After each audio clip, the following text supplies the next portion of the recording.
We see the Superman ban and we see the Kilgroth ban. Not unexpected at all, right? Nope, we're going back to regular bans of this game, just allowing us to go through things. And we are going to have the Zenio pick coming out, Malik, Zephy's. The pattern is coming normal. Pretty much at the beginning of the game, you're either going to get Zenio, Malik. Sometimes we've seen like a Lubu pick, but Lubu's actually coming out a lot today as well. Thane is making a nice little comeback here. There's your Alice. See, Alice comes back from time to time.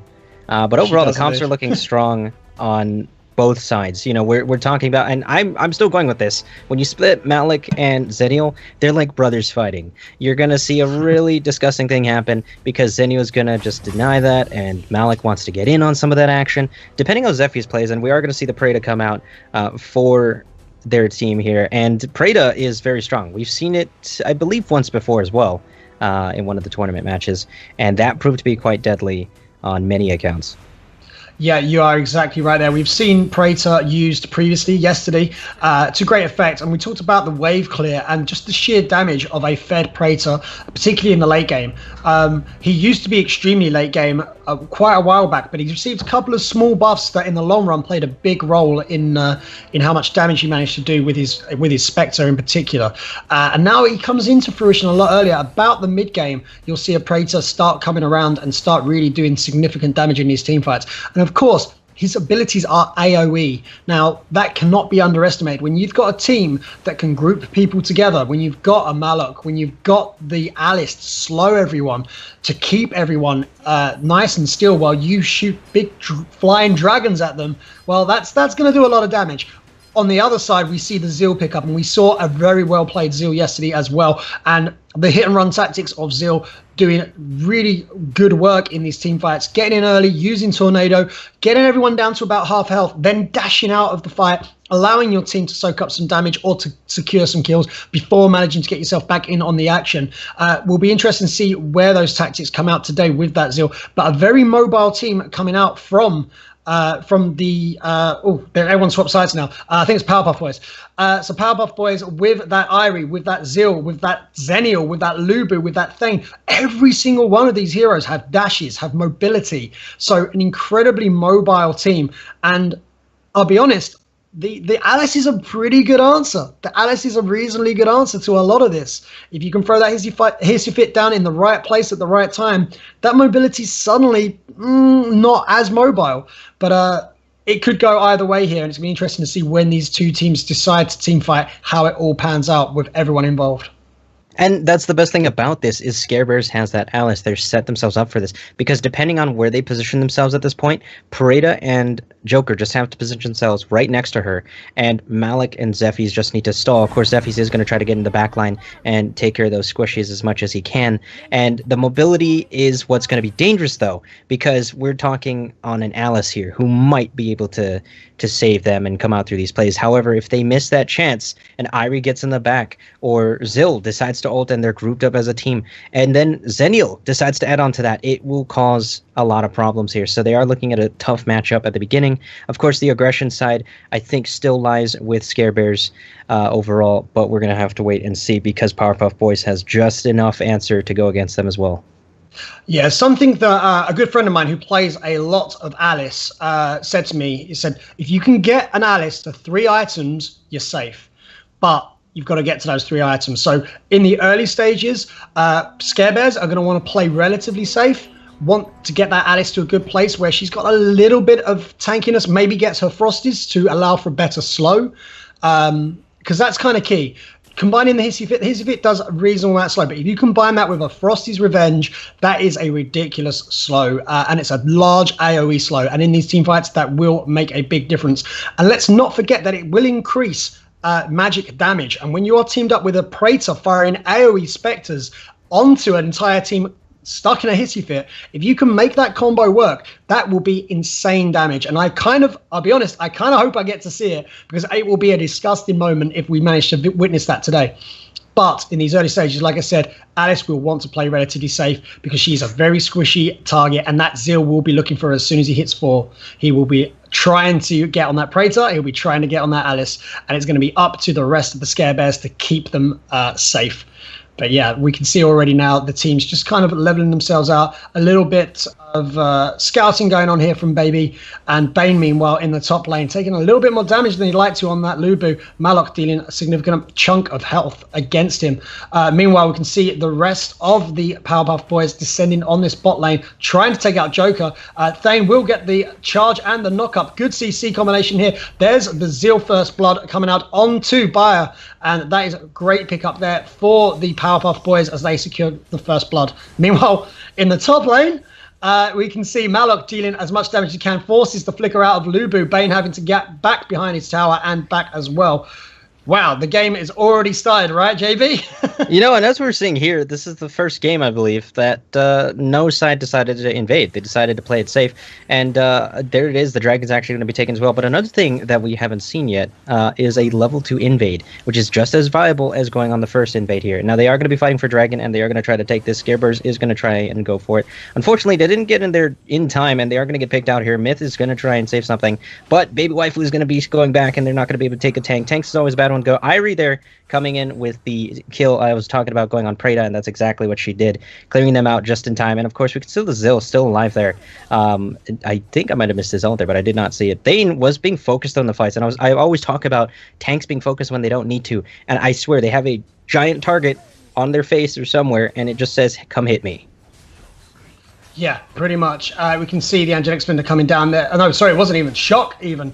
I'm naming the wrong ones. But yeah, Malok there with the ultimate does manage to pick up the kill onto Bane on that Lubu. Lubu going down as the rest of the ScareBears kind of flutter around their jungle. We will see Zephys back in as well. Meanwhile, in that bot lane, you've got Zenial and Joker just farming away. Joker playing it very safe under tower right now. Praetor trying to do what he can as well. You can see members of Powerpuff Boys just hovering around. Irie is looking pretty confident and fairly healthy at this point in time as well. And also, Irie just taking up that middle lane, like not even afraid to go against this Prado, which is amazing. Because usually, Iries that I see are either one jungle or two in a solo lane. So the fact that she's going to take it here. Now, here's the best part, though. Because she's in middle lane, and with the mobility that you were talking about, she's the ability to choose which lane she wants to go and support, take things. Or maybe she wants to watch Sentinel. In this case, they are going to capitalize on that objective there. And everyone's doing their own thing right now. This is the most passive I have seen of the games. They make plays here and there, but it's not too obvious here. ScareBears just trying to get the lead that they can. Waifu doing a great job. He's just running around Thane doing his thing. And, of course, Lubu does what Lubu does. So, it works out. Meanwhile, we did see a Zeal pick up there onto Praetor. Great pick up there for the Powerpuff Boys. ScareBears, however, on the backseat now, trying to keep themselves at bay. This is quite... This is a good example of a team, like you said, taking the little picks, the little moments, because there isn't these big dramatic moments coming out from Powerpuff Boys, but they are winning and they are getting these objectives. They are securing these Abyssal Dragons. Previously, we saw an attempt from ScareBears to try and take that Powerpuff Boys dragon, but they didn't get it. This time, they weren't even there. They weren't even positioned to do it. And you can see in this top lane, Malok dealing significant damage here to Lubu, but that isn't going to be the go sign for the team to descend upon him. Is going to force out the ult from Malok. Malok is going to back off, and the rest of his teammates are going to descend onto the Powerpuff Boys. Powerpuff Boys now on the back line as Malok picks up a kill onto the Lubu again, and this time Tank Thane, you're not that tanky yet, mate. You're not that tanky. You're not going to get away from 3 members of the ScareBears as Thane falls on his shield and will be costing the team another kill as Malok pressures in this top lane, forces Irie to answer.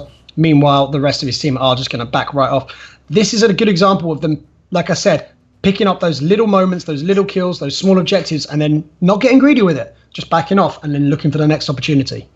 And what I'm really liking about this game is we're seeing the bait and switch. So Lubu obviously is not doing so hot against Malok. He realizes this, but he's in communication with his team. So on that fight that was happening up top, they're like, all right, let's lure him a bit. And so that's exactly what they did. But you forget that Shock is really, the slow on it is just tremendous. And if you get caught in that, that just does a lot of things. And they weren't the only ones paying attention because ScareBears was on it as well. And so although they did the bait and switch, they just repeated it back to them and they came out with more effort onto that. Yeah, these kills from Zeal are coming out thick and fast, and they're happening so quickly where our poor cameraman isn't even able to catch him, or camerawoman, should I say, isn't even able to catch it. But yeah, it's going back and forth. I think the Zeal did take a significant amount of damage there on the bot side, but I think managed to get out just alive and is now looking pretty healthy in the mid lane.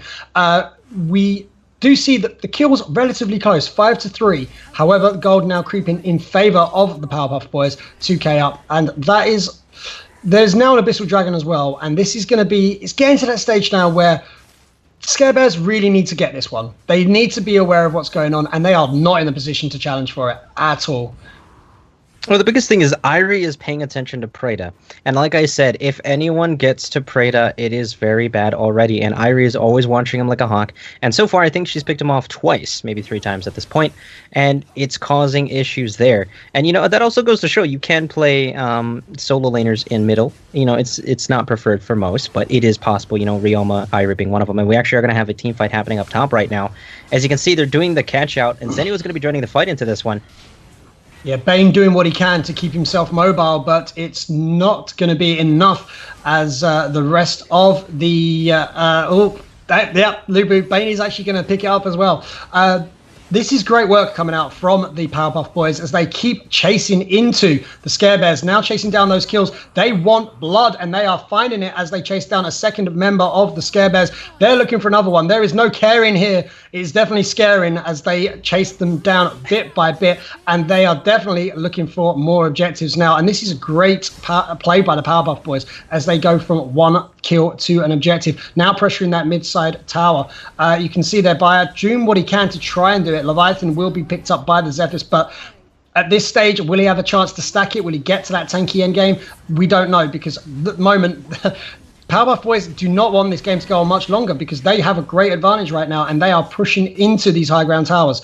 Defeated from Thane, like I said, I didn't even see Thane pick up that kill. It must have been a great ultimate because it was so quick and so powerful that I missed it. Malok does go down by via Thane. These guys so thick and fast with this action. So what's happening here is Powerpuff is kind of doing what happened in the last game where the snowball's starting to happen. And we can look at their levels if we just look at ScareBears for a moment. They're 11, 10, 9, 6, and 9. And then you look at Powerpuff and they're 11, 12, 12, 11, 11. They're already ahead on that levels again. They're not playing safe enough, and ScareBears, like you were saying, weren't getting on the objectives. There's going to be another dragon coming up, and already Powerpuff is on that. They're going to get it. Of course, this time around, Ing does actually catch on to that, and they're going to try and prevent something here. Hissy Fit does come out to prevent them from doing much, and there's getting caught out again. Myth is first to be on the front line, and he's trying to escape there. Shock is going to be coming up from the team. Bane is going to get into the team fight as well. Zeph is doing his best to keep everybody out there. Waifu going to be jumping into the fight, and there you can see Preda in the background just being pushed back by Zenio. He's not able to get in position to do what he wants to do, and that right there is already causing them issues. Joker is also not able to get his hits off either. No, I was going to say, Joker has been kept out of these team fights significantly by the Powerpuff Boys. He's really not been able to get into fruition. He's been farming away, but we still haven't seen him been able to actually deal the damage that all that farm will have generated. We do see another tower going down this time the mid-high ground tower going in favor of Powerpuff Boys. Now, this is, again, the go sign. You take a tower. What's the next objective? And straight away, they're over to Abyssal. Again, that is going to be their 4th Abyssal Dragon of the game. Every Abyssal Dragon going in the favor of Powerpuff Boys this game. It might not be overtly the dominating performance we saw in the previous game, but it's feeling very tactically dominant from them as they currently have 4 dragons and 6 towers in their favor. And the enemy team, ScareBears, not able to even secure a single tower so far this game. That mid tower looking low, but they might not even get that before the end of the game at the rate this is going, because Powerpuff Boys are looking for another fight here. Meanwhile, though, ScareBears even, I was going to ScareBoys then. ScareBears are fighting back, and Preda did pick up a kill. We do see a big engage coming out there onto Myth. Myth does go down in the process, and we can see more damage coming out as they descend onto behind the tower even. And that was a very, very low health Malok there. Does manage to get away with just a tiny sliver of health. Meanwhile, Zenio is going to take this bot tower. And that is another objective going in favor of Powerpuff Boys. This is getting completely out of hand, and there is a Slayer up, and they've suddenly become very aware of that fact. I'm surprised they didn't think of it 3 minutes ago, but they've taken so many more objectives between now and then that now they feel very comfortable taking this Dark Slayer. They know that ScareBears are in no position to challenge for this, and this is going to be the retreat signal for ScareBears to go into that turtle mode, right? Yeah, this should ideally be the part where you just abandon everything. As you can see, they're still in the jungle here, and it's okay. But on a general sense, the moment you see that Dark Slayer sign go up, you and your teammates should get back. It's the safest option. It's what you want to work with. Because two things are either going to happen. The team's going to come, they're going to make that final push, and you guys are able to hold that back, work through it. They're going to be down on long cooldowns, and you can push through that. Or, like I talked about before, you can maybe have one person try to get through the line. But at this point, they just don't have anyone who can do that, so they have to go with the defense strategy. Yeah, again, like you said, defense strategy all the way right now, because they need to buy themselves some time. You touched on the levels earlier, and right now Alice is still level 8. There are level 15 players on the side of PowerPuffBoys right now, and there is a level 8 Alice on the side of ScareBears. That is not a comfortable place to be.